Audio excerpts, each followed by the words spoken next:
Yeah, so it was during a Zoom lecture. It was about we had a guest lecture. It was about a presentation about feminism. And in an attempt to demonstrate the evolution of words, um, the N word was named, well mentioned. Yeah, What was actually said? Like, what was the context, the phrase that was used? language depicts power, colored. Yes, I will mention it. She drops the N word. And then she says Negro, African American, no, Black, and then African American. And I'm not sure if we are talking able to talk about what class this was, any of those details. Are you in the position to be sharing that with me? At this moment, we'd rather not. We'd rather just not. So it was something that happened, right, just days after Black History Month started. Yeah, correct. What was that feeling as soon as that phrase came out of this guest lecturer's mouth? What was the feeling of the class?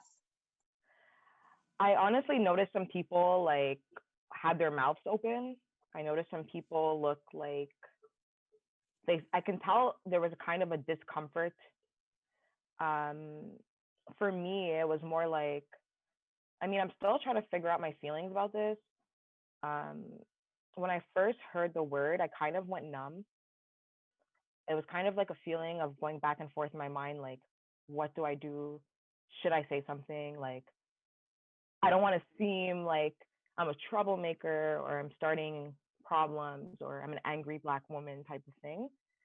But when another Black student in the class, uh, Pierrette, sorry, when she spoke up and mentioned her discomfort, I also wrote in the chat as well that I felt uncomfortable, and then it was addressed, but I guess it wasn't addressed in a manner that we would have liked or preferred.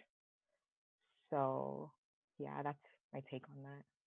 What is the manner that you would have liked it to be addressed, and how was it addressed? I felt that it should have been addressed more to acknowledge the feelings of the discomfort. I feel like our feelings of feeling um, angry or hurt or feeling like this, because this word carries a traumatic experience for us. And I feel like those feelings weren't acknowledged at that moment. Why is it such a harmful thing, especially at the time when we're supposed to be educating about Black history this month? And some people are saying we need to be educating all year round, it should never stop. So why is this so traumatic, and even more so during this time of year? I don't think it's just more traumatic because it's Black History Month. I think if this was said even when it wasn't Black History Month, the feelings would still be the same. I mean, it is more surprising because it's Black History Month and we're supposed to be acknowledging, a lot of stuff that Black people have contributed to the world and things like that. Um, I'm sorry, what was the question again? Just really about why is it so harmful to hear that, especially in a classroom setting where this is something people have been arguing about for months, right? Yeah, I think it's harmful because it's a word that perpetuates violence against us. And when we talk about it, like as if it's something of the past, it takes away from the harm that we're getting now from that word.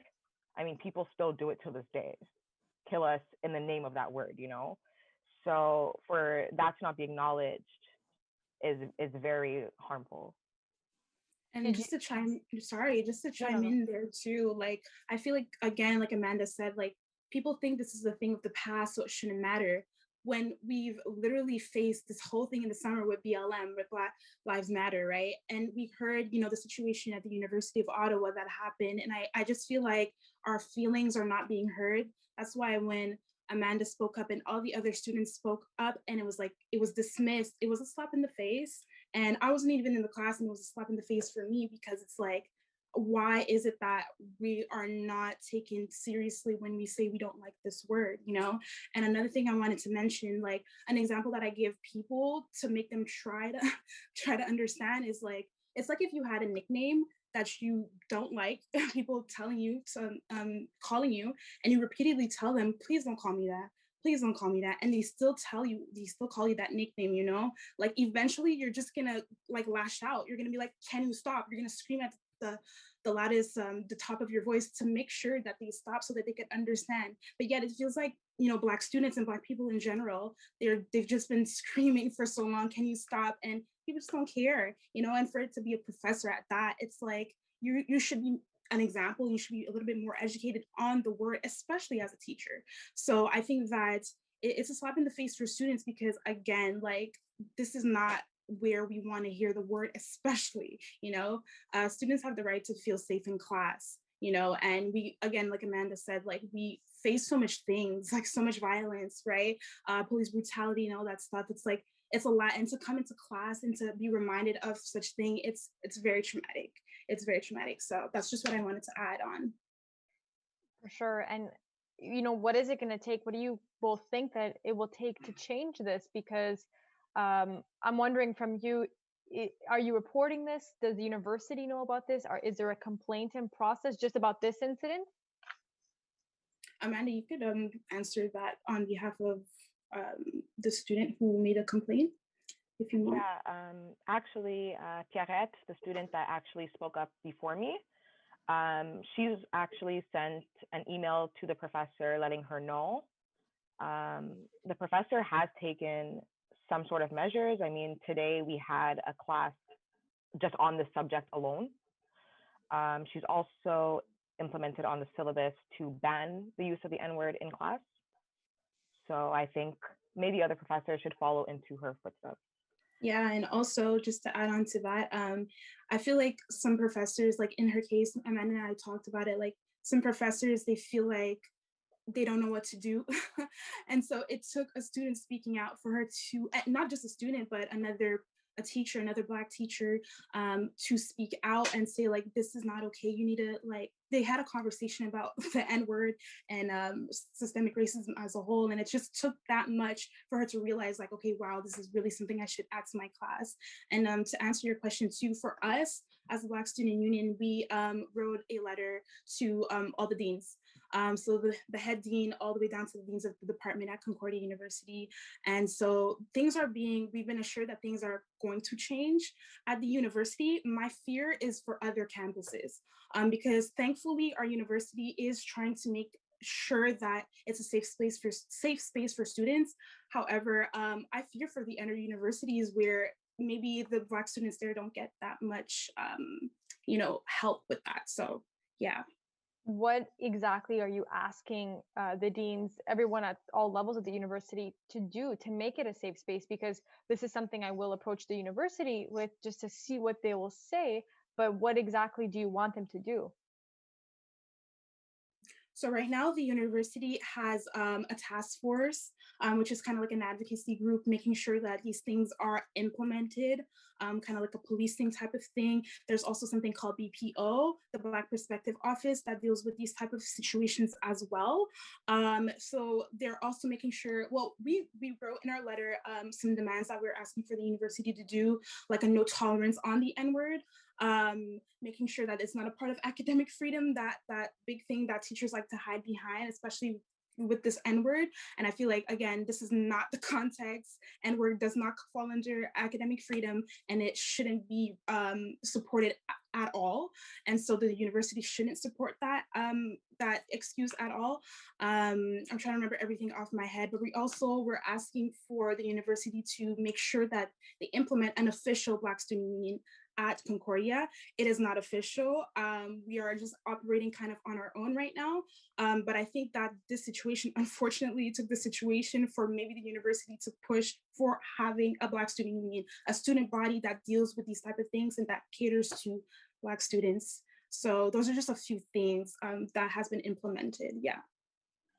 What about in terms of education? Because like I mentioned earlier, you know, there are some people who are pushing that this is a topic people need to learn about all year round. You know, we spend February talking about Black history, but isn't this something we need to learn a little bit more about so that this situation itself could be avoided? Yeah, I so yeah, go ahead, Amanda, go ahead. I was just going to say that I feel so. I mean, a lot of people don't know about the history of Concordia, our institution in general. I think that it's something we should learn about because that's why the N word is so harmful. Because during in the 1960s, there was the computer protest, the computer lab protest with Mhm. Caribbean Black students, and they were ignored, and Yeah.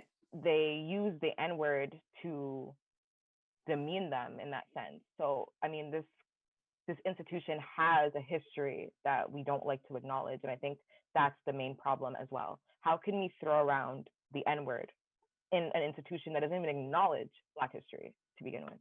Right. And that's the problem too, because if you're going to, for me, I think that the N word should just say N word, don't say the full word. And if you're going to hide behind this academic freedom thing, the problem is they're not even further explaining why this word is harmful, the history of the word, why it's still a problem today. They're not even like teaching Black history in schools, right? There's so many things like Canadian Black history is not taught in schools at all. There's so many things that needs to be changed in our educational system as it relates to history and black history at that.